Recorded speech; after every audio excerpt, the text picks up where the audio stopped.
Chapter 3. The door to my room opens, and an attendant steps inside. A new one. This one is younger. He looks like he might be around my age, which is odd. I haven't seen a teenage attendant before. "Okay then, Jane," he says while examining his tablet. His eyes are pale blue and a bit bloodshot. He looks tired. His dark hair falls in a curtain around his face as he leans a little closer, squinting at the screen. He moves around the bed with surprising speed, attaching each corner of the heavy blanket to a steel hook hanging from the ceiling. He taps something into his tablet, and the bed begins to shake. The cables attached to the hooks strain under the weight of the blanket as it is slowly lifted off me. The sudden rush of cold air on my sweaty skin makes me shudder, and the young man grins at me. I am suddenly extremely aware of my sweat-soaked clothes and sour breath. I try to hold my breath, which proves to be impossible.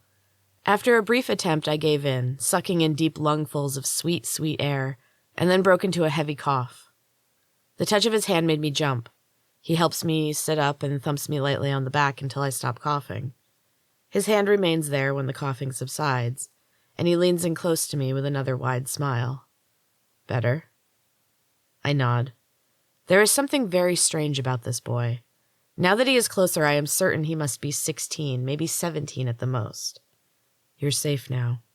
His words are so low, and he says them so quickly, that at first I am unsure I heard him at all. He steps back and taps on the screen of his tablet. "Time for an evaluation, Jane. You've had a bit of a rough time lately. Why is that? What's changed?" He stares at me patiently, but his eyes seem to be saying something more.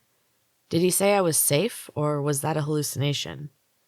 He taps his fingers on the metal table near the bed. "Jane, has something happened?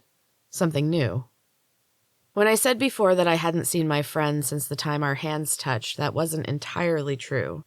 I've been seeing her every night. At lights out, she comes to me as a pale blue figure. She floats through the door and hovers near my bed.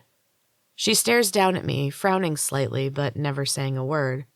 It scared me at first, but I'm used to it now. I talk to her. Not with words, of course. The attendants would hear me immediately. Instead, I try to send her thoughts. I have no idea if she understands me. She never responds. She hovers over me all night, staring grimly, until just before morning check-in, when she fades back through the door moments before the lights snap on. "Jane?" The young man is snapping his fingers in front of me. "There she is. You fell asleep. I gave you a little something to perk you up. Technically, I'm not supposed to do that, but my dad owns this place, so it's cool. He taught me how." I notice a syringe on the table. A perfect red drop of blood hangs from the tip, waiting to fall. We lock eyes for a moment. He checks his watch, smirks at me, and winks. The air begins humming around me. The sound is soothing and wraps me in a soft, warm cloud.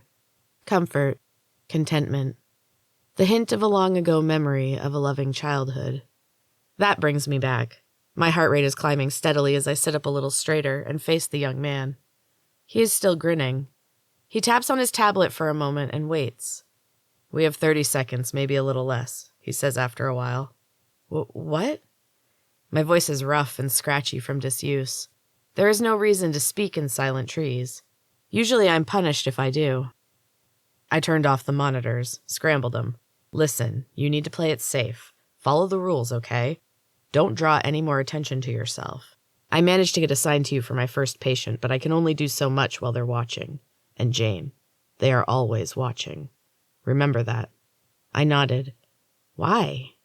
was all I could think to ask. The strange young man shrugged. "Because I want to help."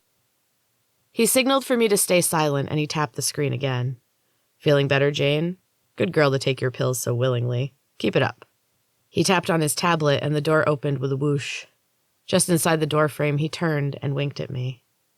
A blood-curdling scream tore apart the heavy silence of the center.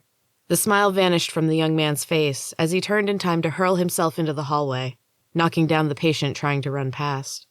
There was a sickening crunch and a muffled howl as he landed on top of the frail body. I could see one thin, gray foot sticking out from under the young man's legs. An alarm buzzed and my door swung shut. Before it closed, the young man looked at me. His face was dark and troubled.